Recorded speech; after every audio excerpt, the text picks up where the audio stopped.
Over the last 4 decades, salt, sugar, and fat have enabled the food industry to engineer goods that are extremely appealing.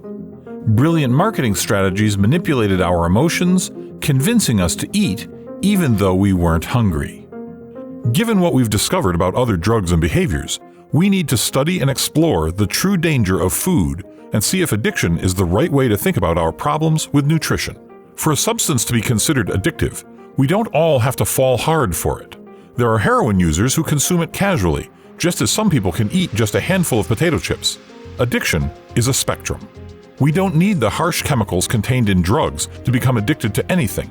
Our brain has its own mixture of chemicals, dopamine in particular, which are expertly engineered to get us to behave compulsively.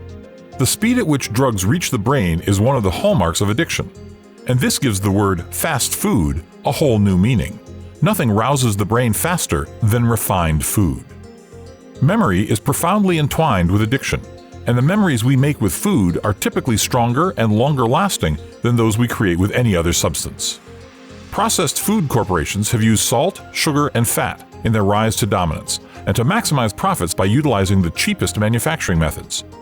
It's been a concerted attempt on their part to get to the primitive parts of our brain, where we act on instinct rather than logic. Intuitively, we like sweet, we like convenience, and we like variety. Thus, food manufacturers have added more than 60 types of sugar to things that didn't used to be sweet, increased production of ready-to-eat groceries, and multiplied products to give us the illusion of endless choice. Ancient Romans coined the term adiko to mean giving over.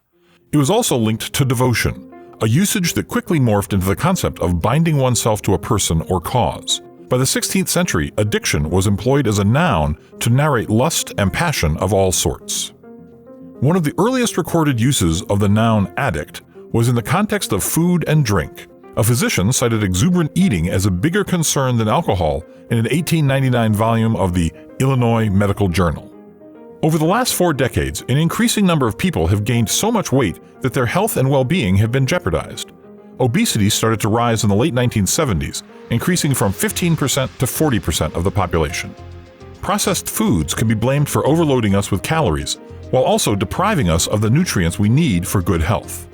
Obesity, according to the U.S. Surgeon General, causes 300,000 premature deaths per year, with total healthcare costs already exceeding $300 billion.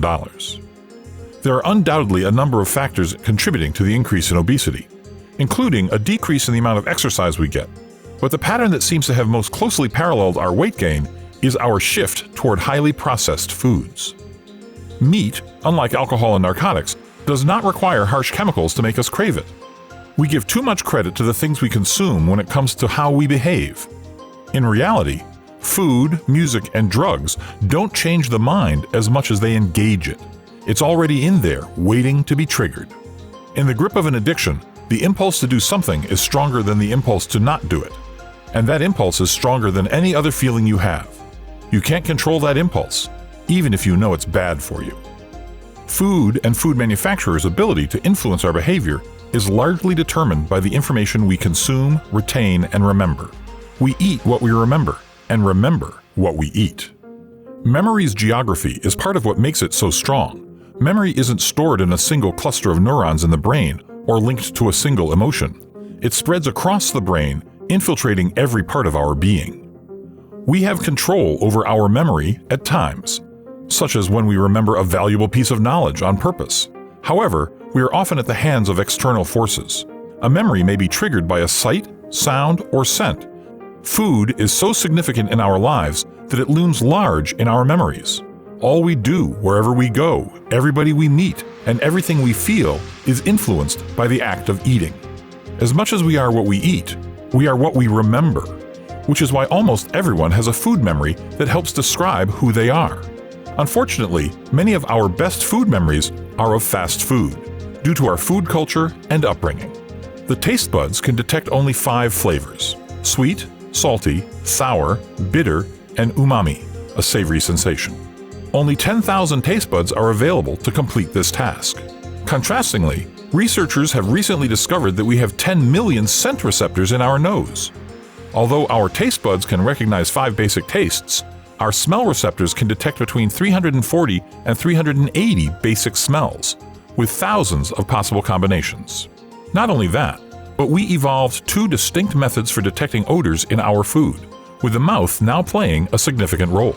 The brain developed to do something else with the help of the mouth that completely changed our relationship with food. It made us pay attention to more than just the smell and taste of our food.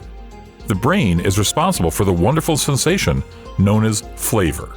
We sometimes confuse flavor with taste in daily conversation. However, the volatile smell molecules that bombard the olfactory bulb after rushing into our nasal cavity through the nostrils and mouth account for 80% of the taste we detect in food and drink. Because of how many combinations of taste and smell there are to form new flavors, and because we tend to quickly get bored of the same flavors and seek new ones, food corporations pump out hundreds of variations of the same product with different flavors to keep us coming back. There has recently been an increase in what is known as flavor houses, where food scientists analyze the chemicals released by food products consumers love in order to matchmake and create new flavors to release on the market.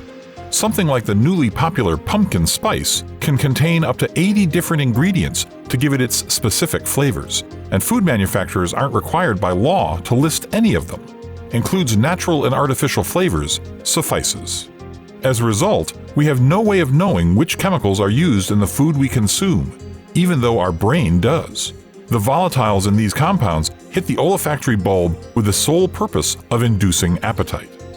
When food corporations call on these chemical labs, they're not only looking for something that imitates natural flavors, they're taking their engineered flavors into the most vulnerable part of our psyche, where we act by instinct rather than rationalization.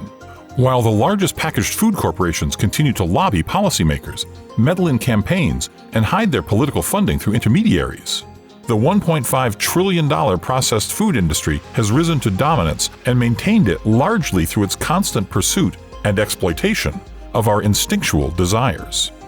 The price is one of the most fundamental and powerful instincts that drives our eating habits and addiction to processed foods. We are attracted by nature to smaller supermarket receipts and restaurant bills because cheaper food means having to work less to pay for the food. Therefore, the main function of flavor houses is to replicate name brand products' flavors with cheaper ingredients, so that competitors can convince consumers to switch to the similarly flavored but cheaper brand. Anyone bringing a lawsuit against the food industry will be in for a long and costly fight. There will be a plethora of ways for the industry to win. Try to name an example of a food that can be sued. You can't, because it's virtually impossible. Unlike cigarettes, there are tens of thousands of food products on the market, and there is no conclusive evidence that any of them is to blame for our disordered eating. Assume you're arguing that the industry induced you to gain weight as a result of losing control of your diet. Sure, the calories you consumed were significant, but so were the calories you should have burned but didn't. The food industry's approach to regulating the science that affects its business is usually fairly predictable. Companies pay for studies and research that they can use as a sales pitch on the front of their packaging or in other untrustworthy ads. Thus, according to research sponsored by one candy company, kids who eat more candy are skinnier. Chocolate contains compounds that are healthy for our hearts, according to Mars, the founder of M&M's. Sugary cereal makes you smarter, according to a Kellogg's funded report. The pattern is easy to spot. It's surprising how straightforward the recommendations for overcoming addiction can be. When it comes to dealing with drugs, alcohol, tobacco, or gambling, the advice is pretty simple: quit and avoid relapse. Of course, it isn't that easy. To break free from an addiction, we must first give up something that has come to define our lives, and then fight off the countless temptations that threaten to drag us back in. This is made even more difficult when it comes to eating, where enticement is a calculated business for those who manufacture and sell packaged foods. They have almost limitless leverage when it comes to learning our vulnerabilities. Since the packaged food industry understands that we eat what we remember, they go to great lengths to develop and stimulate our food memories with their constant signals. But now that we realize that, we can build new memories to replace theirs. When marketers want to persuade us to prioritize the low cost and convenience of their goods, we must consider the hidden health costs.